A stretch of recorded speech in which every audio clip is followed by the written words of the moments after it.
All right, we live?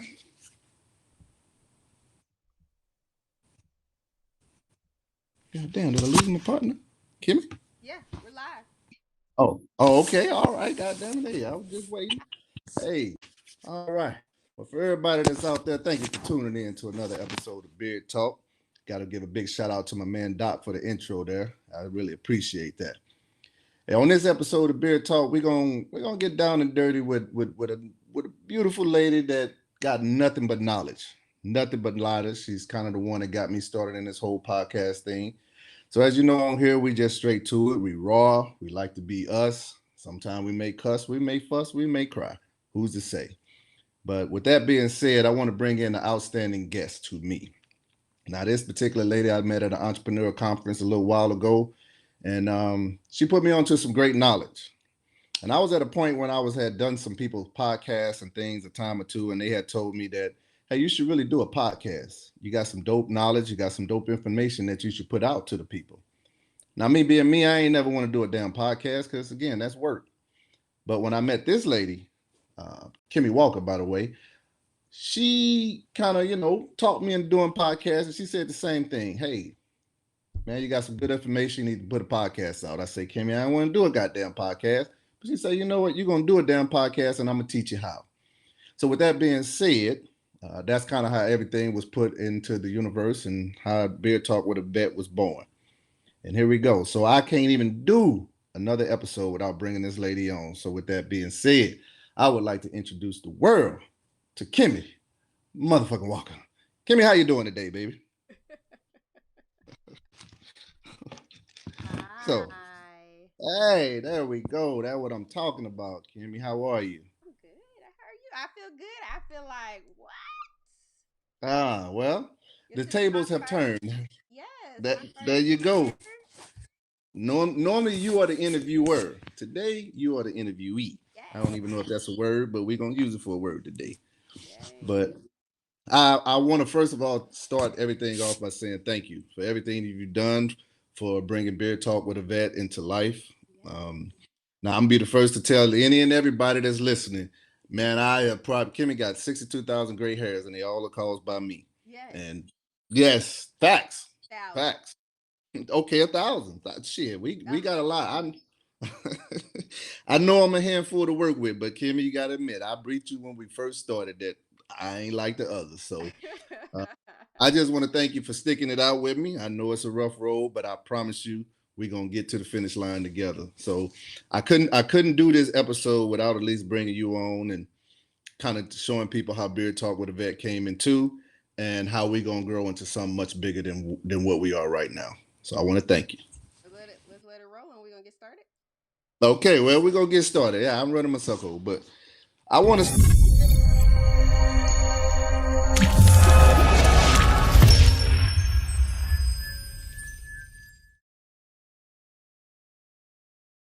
Intro. That's That's what what I'm I'm talking. saying.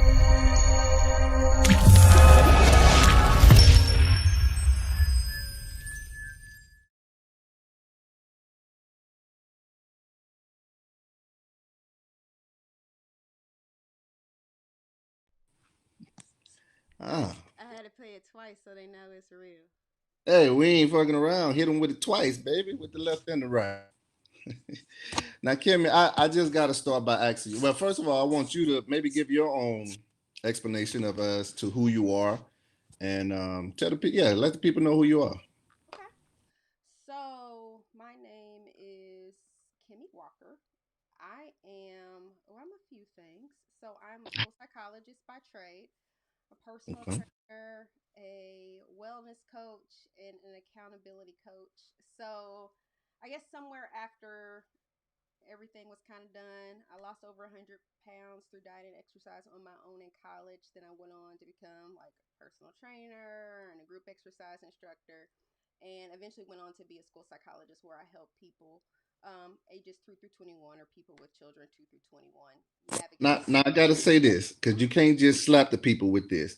Now Okay. you say you lost over 100 pounds. Right. Now somebody's gonna be looking at you right now, maybe even hearing your voice like she don't even sound like she was fucking had 100 pounds to lose. I did. So, well, I know your journey, but for the ones that don't, because they may be looking at you going, "Well, shit, I've been trying to lose 100 pounds." You Right. dig? Like, how did you lose a fucking 100 pounds? Woo! Well, it just started honestly with walking. Well, a little bit of there's a long, big old story, but there were some life shifts and a loss of appetite. But it honestly, it did just start with walking, just a little bit of Mm, campus every day, and then slowly building it up. Then I started exercising, but it took a while. It doesn't just come off like that. It doesn't. It just sounds like if people see the end product. right, And it's not even so much losing it; it's sustaining it and maintaining it. So right. different things at different times. So at first it was mainly going to the gym. Well, first actually walking outside, then the gym, then joining different groups. So I found different things around as I went along that kept me interested in it.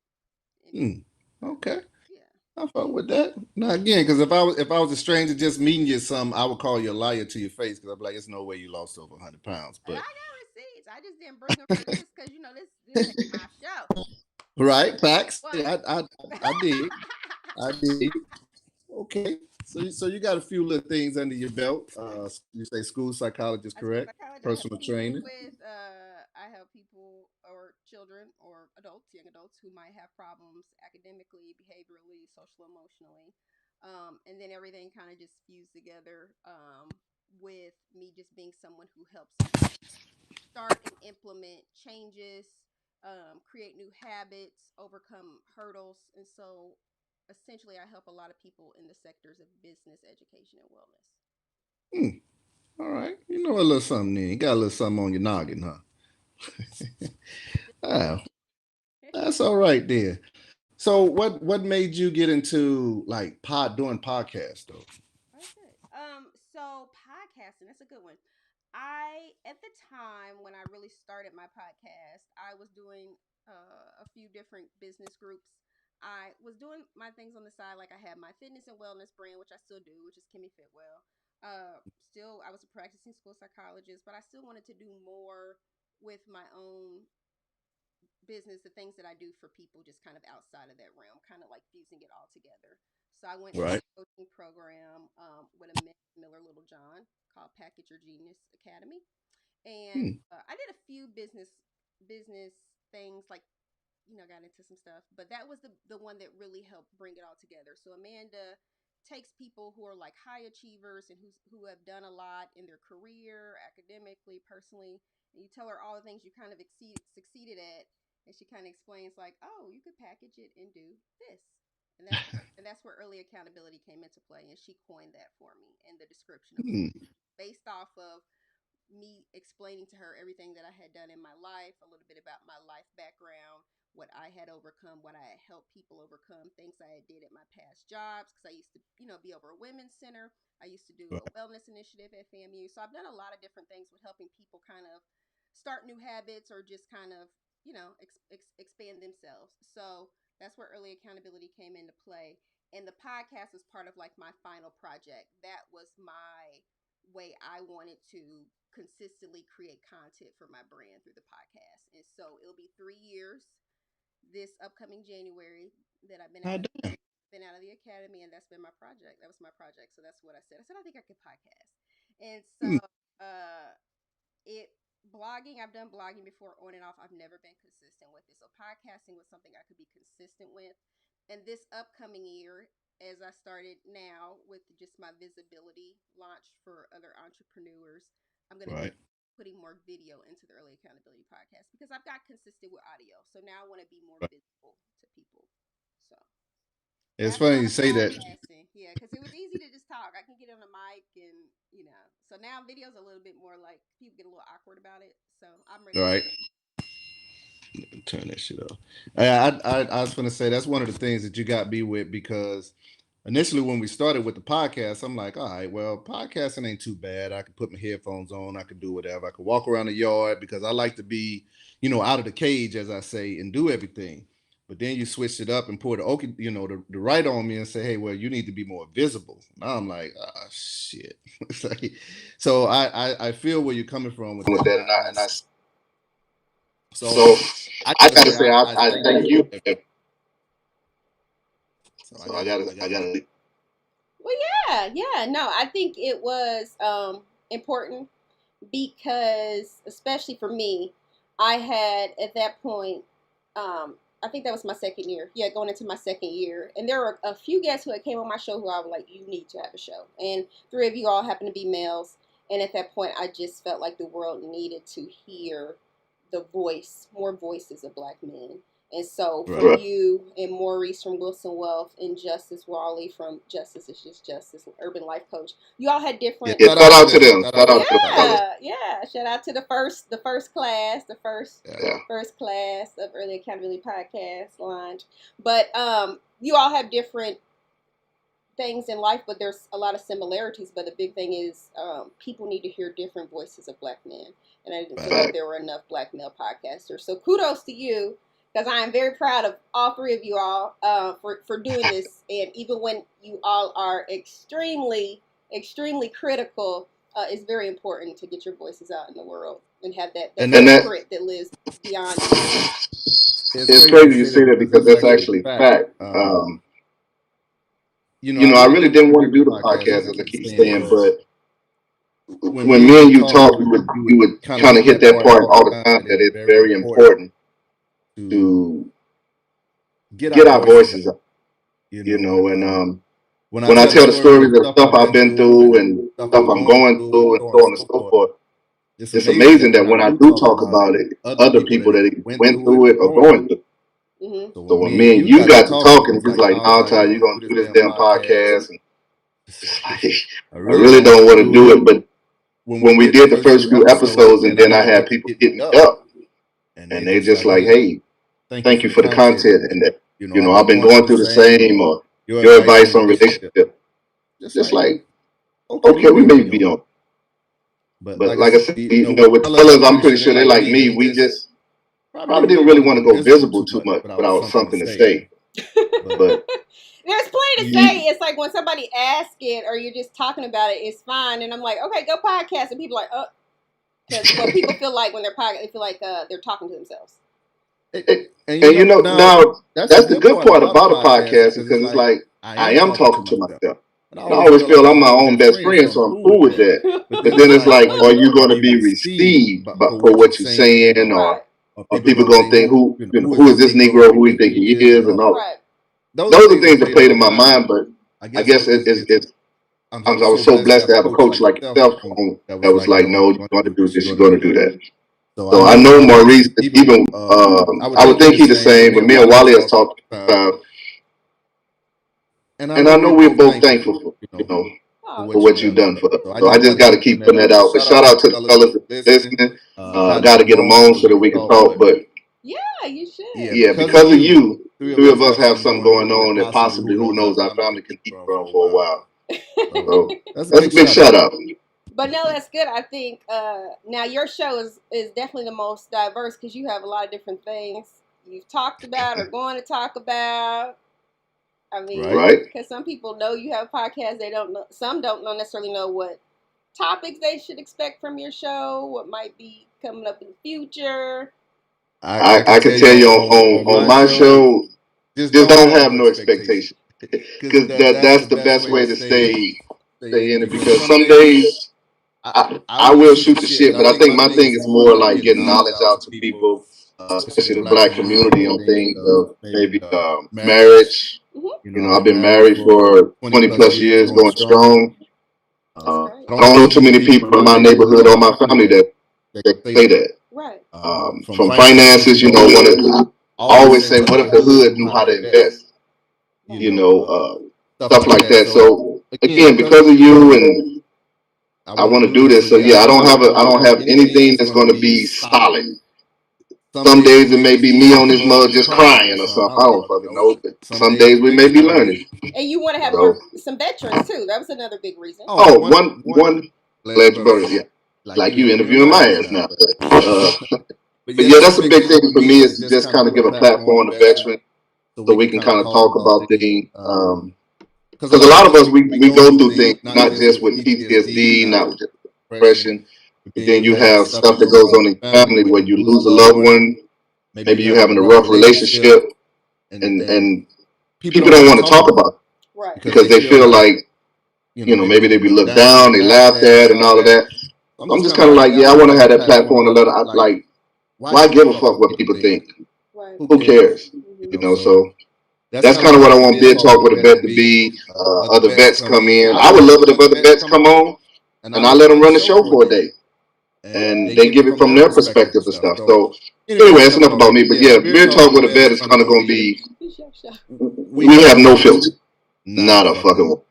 So. Well, and I think too, even right now, well, I think you have a very unique perspective because everything is so different right now.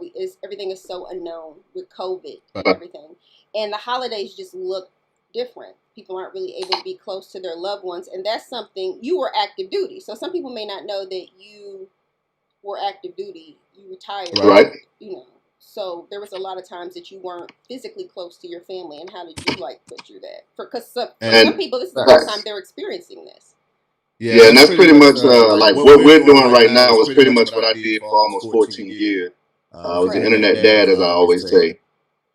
My wife held down everything while I was deployed to Japan, Afghanistan, and all of that. So my household, this is kind of like, we ain't been there in a minute, but we've been here before. Got it. And I know for maybe you guys, but I would say like you, my family, this is their first Christmas away from pretty much everybody. So I have to ask you, like, how are you coping with it?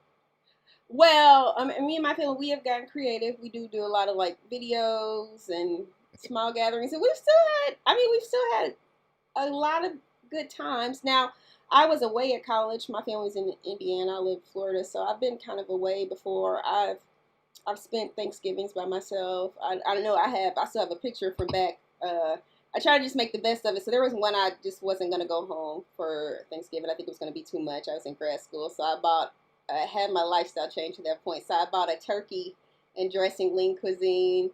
And I just went outside and jogged and enjoyed myself. And I had my lean cuisine and I just enjoyed it. But I'm more of I don't need a lot of people to feel, I can feel okay. But I think I've encouraged other people to use some of the things that are available for technology. So I know Zoom on Thanksgiving, they took off the limit.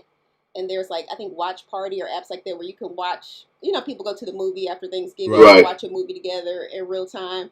And I mean, you can still get those experiences. My grandma be on Zoom and FaceTime. So I feel like if she can be on it, then anybody can figure it out. That's the crazy thing. So my very first holiday away from my family was when I went to, this was essentially the end of 93. I've never had a holiday away from my family. And that was the first one. It was me and my buddy. We were stationed in Camp Pendleton, and we wound up going to San Diego for a break. And we had this was before internet, for damn cell phones. So they had a picture on the wall at the train station at a hotel, and they talked about the great food they're gonna give us and all of this. We was like, bet, let's ride. We took a train like an hour and some change to San Diego. Get there. And we had a room with 2 beds. It had a radiator, and we got peanut butter and jelly for dinner. That's what they served. And for me, and as it sounds, that sounds like probably the worst holiday ever. It was probably one of the best holidays ever. So I say that because we didn't have the things we were used to. I had to call my mom and she's like, oh, we eat sweet potatoes and turkey and ham. And my buddy called his family, and we both cried in each other's arms. But we became men that holiday. And so it's kind of like what we're doing now is what we were doing in 93, 94. Wow. So for me, it's pretty simple. But I know for a lot of people, this is hard. Even my family, this is hard because they want to be together. Right. Yeah. That's what we tell them. Hey, we'll do it by Zoom. But that's about it. Sorry, I'm not Some of them, they still mad. Not traveling? Well, my family, we ain't. Okay. Yeah. As I tell her, if you ain't never been married to a doctor, I want to be the first to tell you, it's a great thing. But being married to a doctor during the pandemic, I'd rather run barefoot on broken glass. This shit is fucking birds. She's keeping you safe, But but no. healthy. She is, and that's what I was going to say. She's been keeping us safe and healthy. I've literally almost washed the black off of my hand. Small price to pay. But now I know that you live with, I think your grandmother, correct? So is she super anal on wash your hands, take shoes off? Yeah, kind of, sort of. Yeah, for the most part. Yeah. Not too much. She has her moments. I mean, she'll still go to TJ Maxx and such. Here, go out shopping. Not a whole bunch, but yeah, she's not traveled for the holidays or anything like that. And that's something. So are y'all doing big dinner or anything? Just y'all see. That I don't need no. That's kind of like what I. I don't really need no big audience to eat. Like, I ain't got no problem with that. I can do that.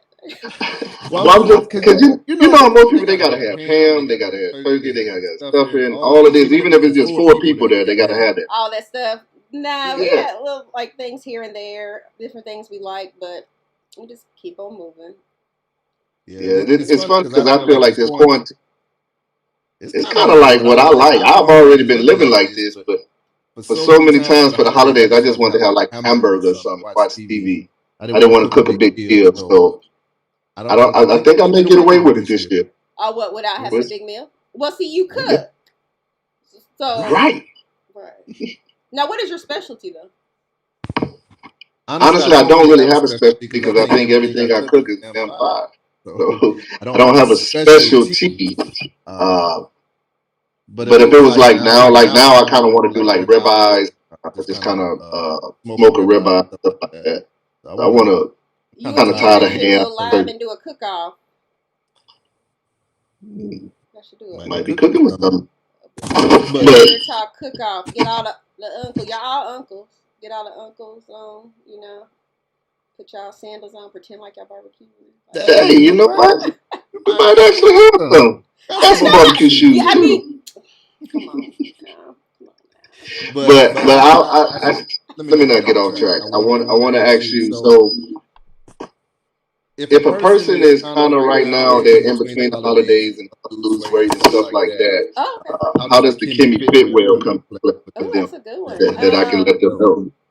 Ooh, because it's a lot of stuff. Is the quarantine and the holidays, and you've been kind of having quarantine snacks. Now it was good, I think, because if there's less food around, it's less temptation. I think because it's less quantities of it. For me, I've been just kind of, now that I am going to the gym again, I do go to the gym now, and I do feel better, so I feel more productive. So if people have a way to add in some kind of physical activity, I would say try to incorporate it, not just for weight loss, but just for mood. And just helping to battle some of those feelings of like depression or anxiety or nervousness, getting some kind of movement in. It's not just for our like physical health, but for our mental health too. Okay.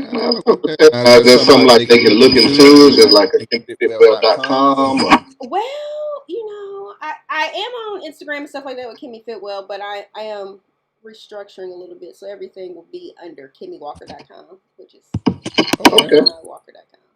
So it's more lifestyle, less just solo weight loss, but more lifestyle. Right, and see. That's the point that a lot of people think that they'll go to the gym Thanksgiving after Christmas, and they'll work to February some of that weight. But I always tell them you got to do a lifestyle. Oh yes. You keep to get the weight off. Well, so you agree or disagree? No, it's huge because and some people don't understand that. So you never lose fat cells, so fat cells only shrink. So no matter what. I always have like almost 300-pound girl, 5'2" frame worth of fat cells. Fat cells just shrink, and so that's one of the reasons it's easy to kind of regain weight because they didn't leave unless you do something like liposuction or something like that. But biologically, they're there. They stay there. So I think sometimes people don't count into and factor into the fact how much you have to do to maintain it.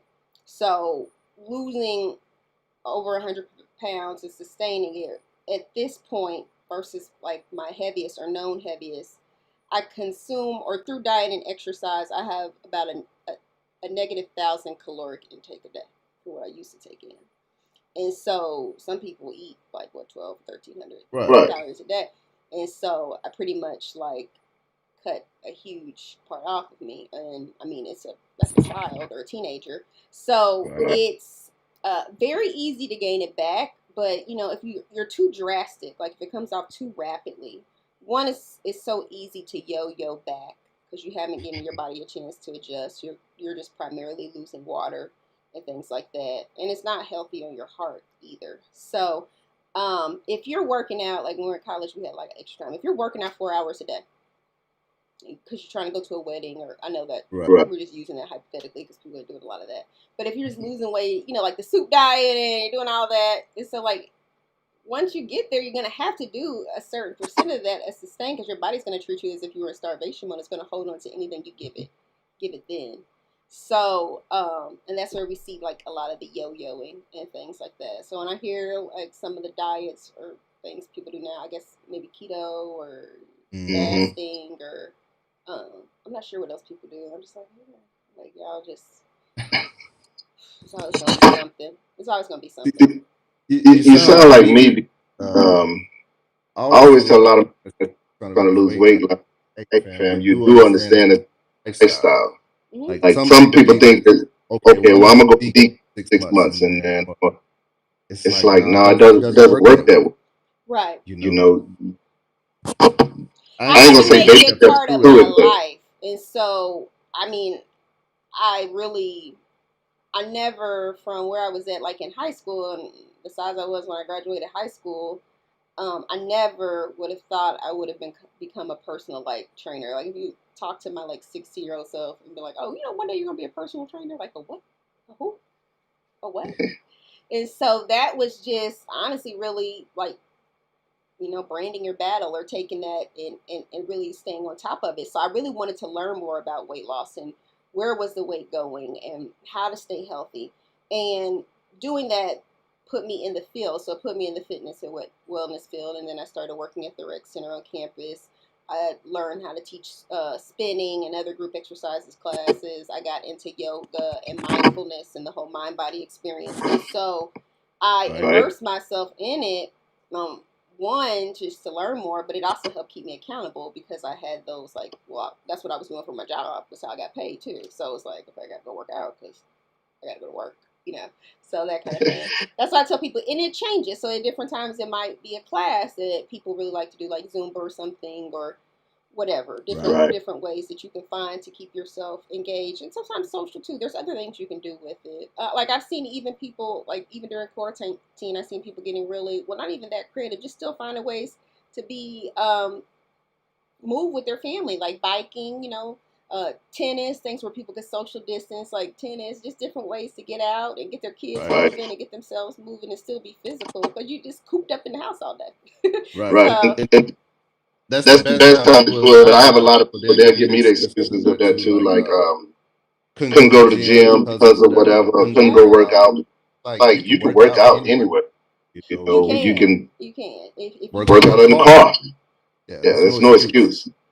And even when I don't work out, because I mean, honestly, I think probably even before quarantine, I mean, it had been months since I had not exercised. So I have gotten to a place where I am a little bit more mindful and just more aware and able to kind of regulate myself. So know that if I am not exercising, am not moving, I need to be a little bit more strict with myself on my eating at that time. And that just comes with time and learning yourself, you know, in whatever circumstances you might be going through too. Okay. With it. Yeah. So I would have to ask you this. Okay. Because I know where I stand with it, but okay. As a black woman, like what are your thoughts of where we are right now, even 2020, with everything that's going on?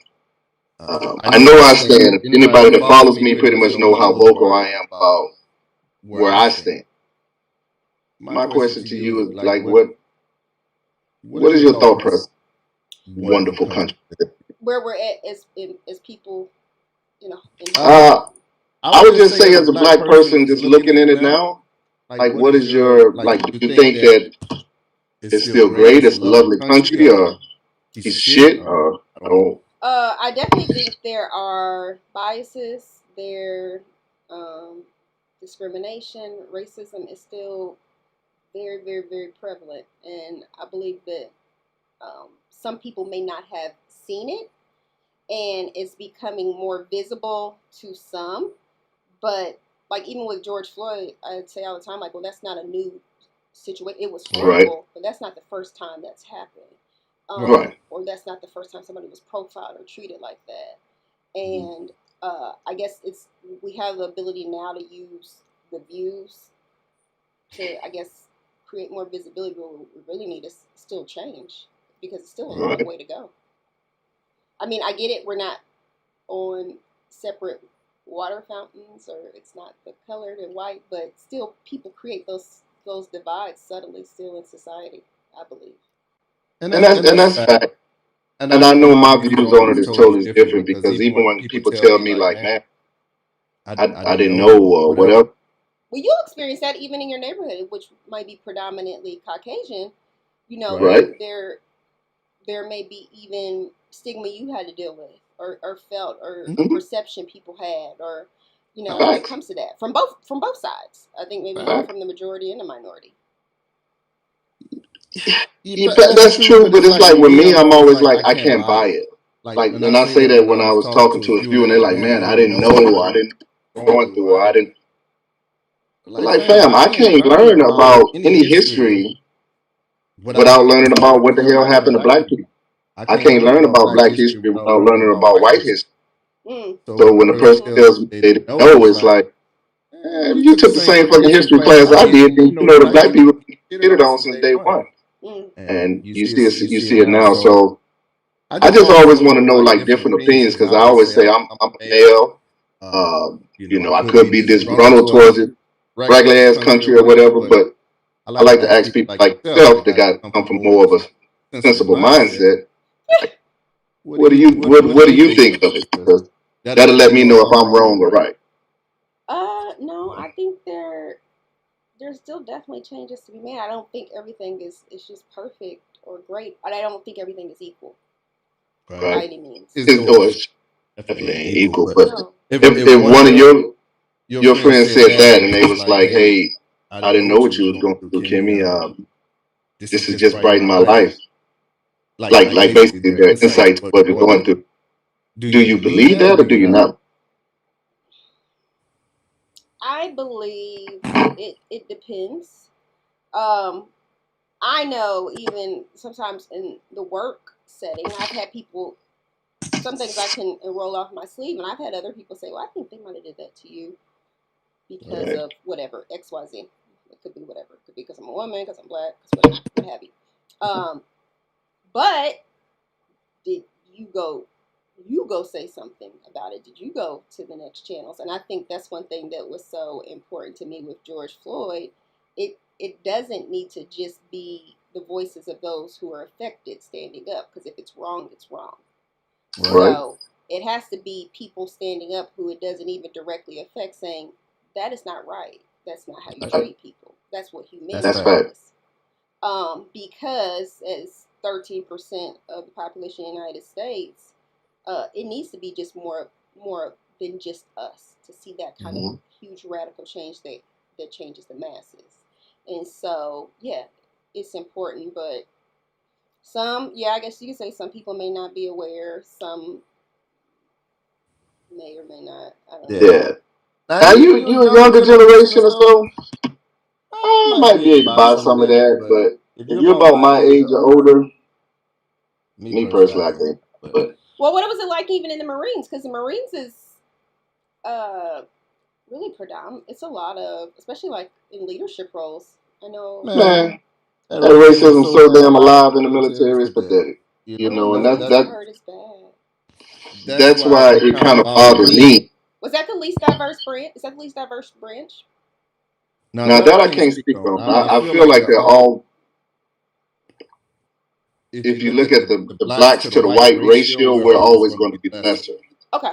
You know what I'm saying? And I think that I feel, I should say, that's across all branches, but I could be wrong. Okay. But I know from where I was, the majority of the time, yeah, we were definitely the smaller numbers. Okay. It was to the point that if three of us are chilling, they would come and say, "Hey, you need to break that gang up." But if 5 or 12 white dudes are chilling, definitely for the 5. And you as a young Marine, and you see that and you deal with it, it's just kind of like, all right, once I pick up rank, I ain't got to deal with this shit no.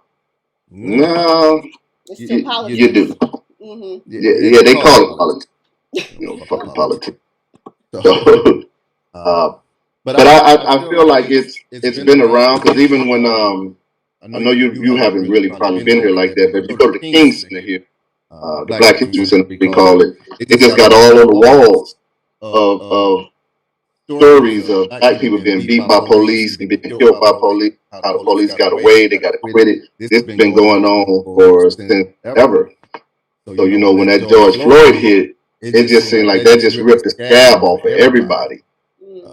Even the ones that was trying to live. And I know for me, as not just as a black man, but as a father, I'm like, well, fuck, man, I just gave 20 years of my regular ass country, and now I got to come home to this. I got to worry about my kids going to get a gallon of milk and all of it. So for me, I know for me, I was in probably one of the newest mental spots I've ever been in, because I've been full of rage. Like I just wanted revenge, and I knew that wasn't me. That's why I buried myself in this house, and I was good. But I always want to know. Just worried about your sons and how they'll be treated going forward. It was that, but I know me and my temper. So again, I'm most level-headed dude around, but when it comes to my family, all bets off. And I just didn't want to see none of that. Like I told you, I don't want to go march. I don't want to do none of this shit, because me personally, I was so disgruntled. I'm like, I don't have shit different that Dr. King is gonna say. At this point, every time they slap us, we gonna march. I keep slapping your ass too. You got to fight fire with fire. Now, then my approach I felt was very different. So I just kept my ass in the house. That's where I stay at right now. But again, I like to talk to people, and especially people like yourself who are level-headed, right. And just see what your head said is, because that helps me a ton. Well, it's trauma. Facts. It's trauma viewing it. I mean, there's so many layers of trauma to that, and I think sometimes some people didn't necessarily understand what post-traumatic stress can be, or how traumatic that can be even in the moment, especially for someone in that category, especially for someone who is a black male. Very, very, very painful. And especially anyone who has experienced or come up against with brutality like that. It's hard to say, how could it not just make your stomach turn? How could it just not make you sick? Right. Yeah, and it was like a constant play over and over, and not just George Floyd, but it was like, George Floyd was bad. Check out this. Yeah, and that's what I tell people, and I talked a lot about that on my podcast, that it's okay to kind of tune off.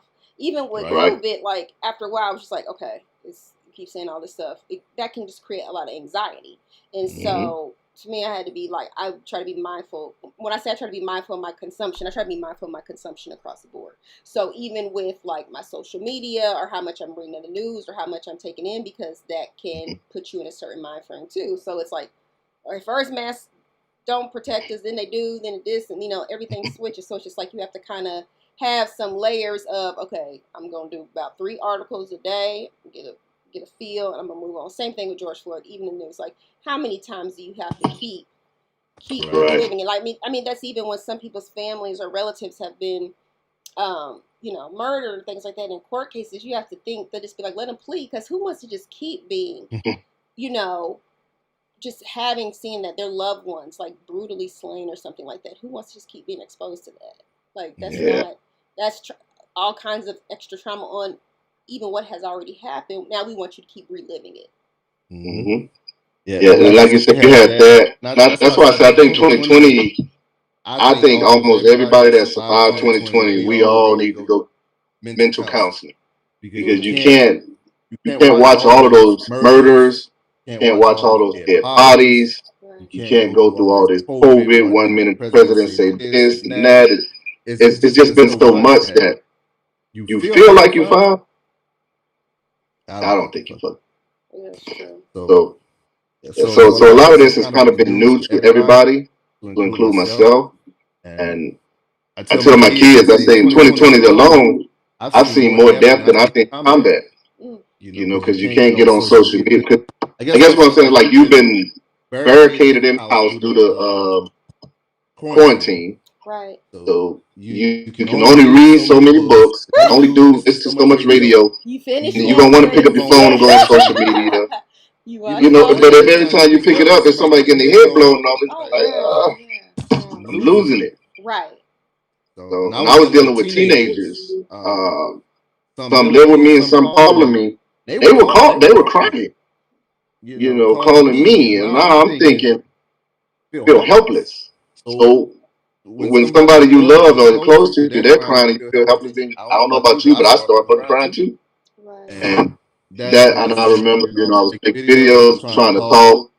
Some people laugh. I didn't really give a shit. And other guys hit me up, and they was crying.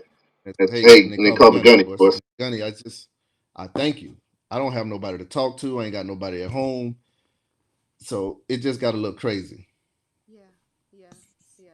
So I thought I lost my volume there for a second, but can you hear me? Yeah, I can hear you now. Okay. But I say all of that to say like 2020 has just been a deal. Yeah, I know. And I think too, we kind of really only way to go from here is up, right? Yeah. Oh shit, man. My saying is, if you survive 2020, I don't give a damn your business or what. You battle tested. No matter what 2021 gonna bring you, you already battle tested, whether you know it or not. If you fucking can hear my voice right now, you have been battle tested. Right. And if you got a business and that business is still thriving, or even if you're still going, say, baby, you battle.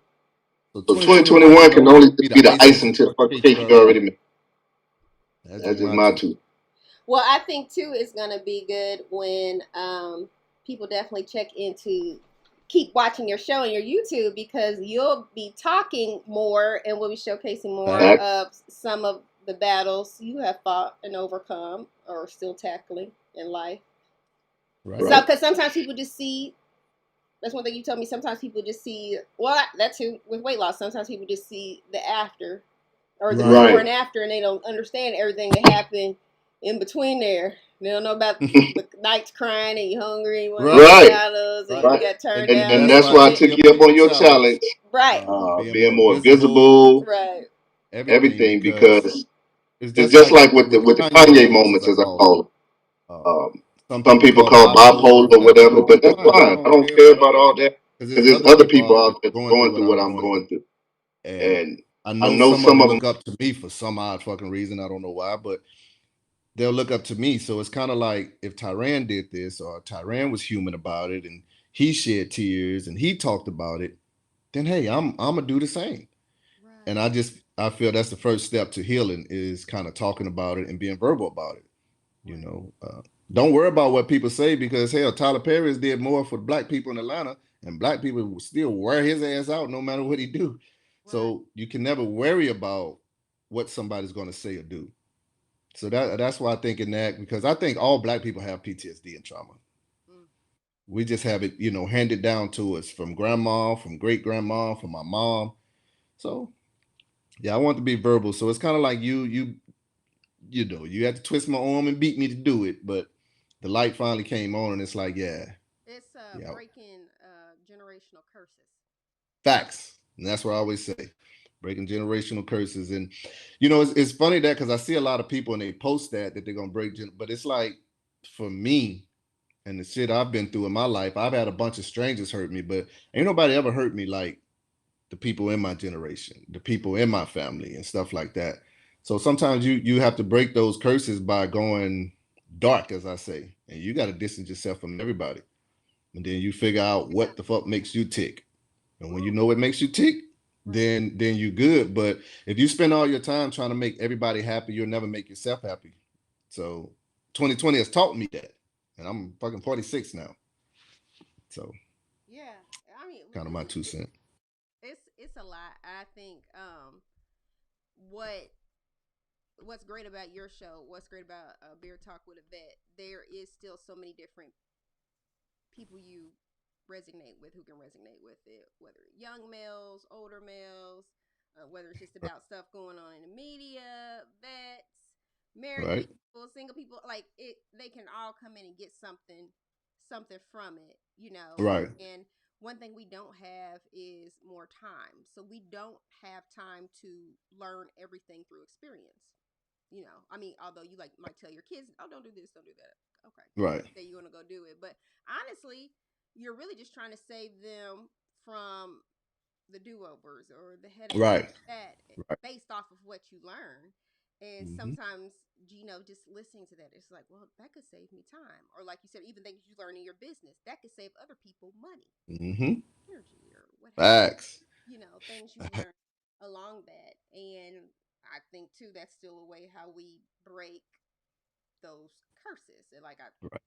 about investing and learning about that. That's something Right. that really, it's not necessarily, I guess, typically talked about in like African American families when you're young about investing, Right. 401k, Right. or a group. And that's definitely been so. When you talk to me about the podcast and stuff, that was one of my things that I was like I wanted to do because even when Justice and Maurice was in the mix, I was like, damn, well, Maurice has a lot of financial knowledge that I don't even know about, you know. So obviously having him on and educating black people of because I even now with this little funky ass $600 that they're about to give people, it's like that's a slap in the face to me anyway. But I mean, and when I say a slap in the face, I'm speaking of for people who really need that money. They win a year, and the most you can give them is $600. So I'm like, that's a slap in the face. But if they knew how to take that $600 and stretch it into $3,000, $4,000, I feel like that'd be a good thing. And I feel like that's where Maurice can come in. Some of them don't know about things, so that's where maybe Wally can come in. And hey, man, I lived that life. I was on the streets with you guys, and so on and so forth. So it's kind of like, yeah, trying to give a platform to us, and I'm not just saying black people, I'm just saying to us, as in people, male, women, white, black, Right. yeah, just to learn, Yeah. just to learn, hmm The perspective. because it's yeah, the perspective. I talk to my kids, I talk to them daily, probably so much they sick of me talking, but that's my thing. I'm always talking to them about, hey man, if somebody would have talked to me when I was your age about Right. investing or this, I would probably be a multimillionaire, by Right. now and stuff. So Right. if you guys learn from the mistakes I didn't make, and hey, so my kids, I know, hell, my son come in now, he telling me about stocks and he's telling me Oh, about a business he good. want to start, and And they're young. so yeah, my oldest is 23 and my youngest is 20, so he goes back and forth and he talks about stuff, but That's good.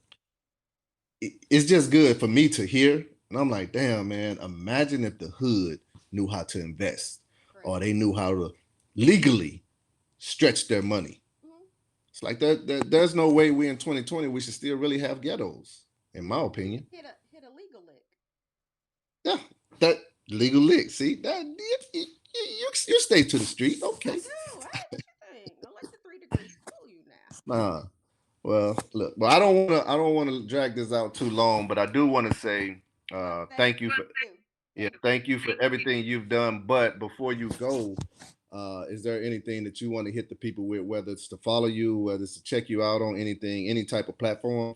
Well, I would love for them to subscribe to Beard Talk with a Vet on YouTube. I Okay. would love for them to follow, like Beard Talk with a Vet on On Facebook. Facebook. Goddamn right, people. I Please. would love for them to look at and like and Beard Beard talk Talk with with the the vet. Vet. follow Beard Talk Vet on Instagram. Yes, check you out on the website. We have a website, beardtalkvet.com. Pop Facts. look at it. Facts. I mean, it's coming together beautifully. There's some new things coming out. Um, the glow up. Well, I don't know, guys say the glow up. The blow up. The revolution will be televised. Beard Hey. Revolution. Beard TV is in effect. So you Facts. don't see me. I'm behind the scenes and the curtains, but yes, I definitely want everybody to tune into Beer Talk. That's what I'm most excited about. And Okay. of 2021, I want people to see your show, see your podcast, subscribe, listen to the guests, recommend people because there's definitely vets, males, all kinds of walks of life, people who have experienced trauma. I think this is just the beautiful beginning, but I'm excited for it because I know it's gonna grow. Also, life behind the beard. Facts. Life behind the beard. See, Kimmy, that's why I love you. She keep me in check. Now, first of all, I gotta say, Kimmy runs everything. Everything. I mean everything on my show. So if Kimmy was to fucking disappear tomorrow, I'll be talking in the cup and the string. So I I gotta gotta thank thank you you for for that. that. Yeah, Yeah, check check us us out. out. Beer Beer Talk Talk with the the Vet. Vet. Talk with a vet Or is out Beer Talk here. Vet. It's real serious right now. You know.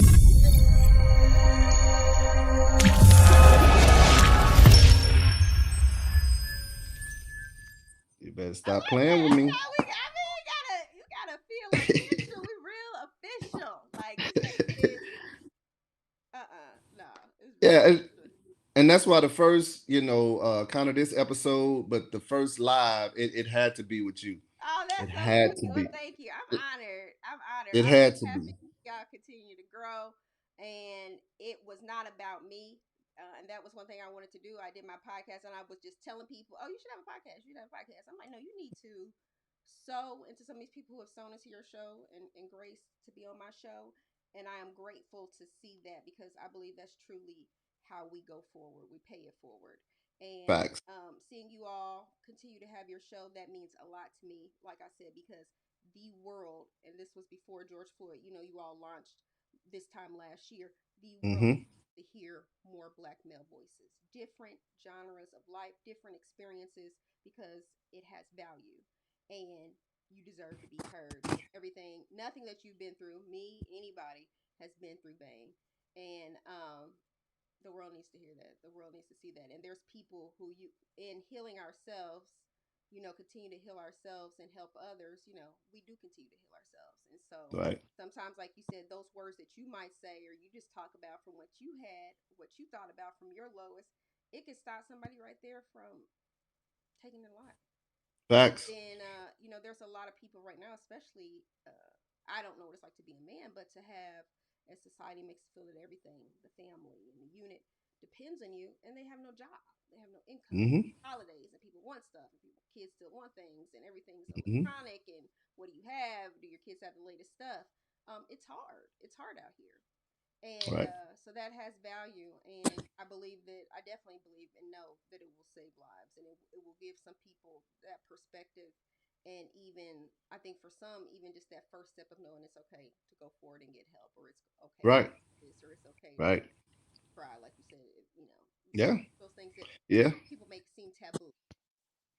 Yeah. And that's, I don't know why we do that, but yeah, we do that a lot, and that's why I kind of just been like, yeah, I definitely want to do a podcast and let them know, because I know me and my battles with PTSD have, and I feel I'm a very strong dude, but that PTSD is undefeated. It's undefeated. I lost a lot of friends to it, and I mean a lot of friends to it. So, when you got me to talking and everything, I was like, I do want to be more verbal with it because I know what they were going through, and they didn't talk about it.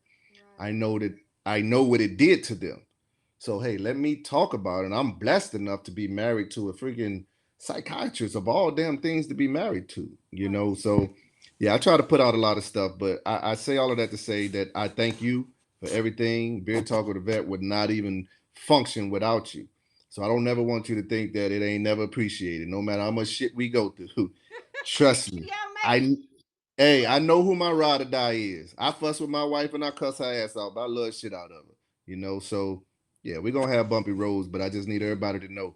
Because in the future, we're gonna even talk about other people getting their podcast started. Because I know a lot of people that want to get started. Yeah. So of course, them coming to Kimmy, who got me started and setting up a one-stop shop, is the way to go.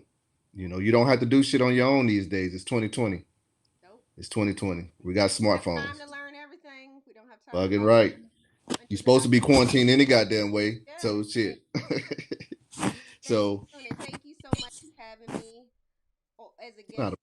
go, and I'll let you do your outro. All right. Well, I do want to say to everybody that's out there, that's tuning in, whether it's on the podcast or whether you're watching this live, just want to let you know, man, it's okay. You don't have to go through life being perfect. I think that's the beautiful thing in life. We can have some fucked up days. We can have some awesome days. We can cry some days. We can laugh some days. That's the difference in the different moods, and that's cool. So don't ever think that, you got to be a certain way. This movie, your life is your movie. You are the fucking star. You're the director. You're the producer. You're all of that. So if somebody want to say something to it, they just background, which means they ain't really shit. So with that being said, man, I hope everybody stay focused. Check us out, Life Behind the Beard. If you haven't checked us out already, check out our website, lifebehindthebeard.co. You can follow us on Instagram at Life Behind the Beard 101. And definitely subscribe to all of the Beard Talk Vet, whether it's YouTube, whether it's Instagram or Facebook.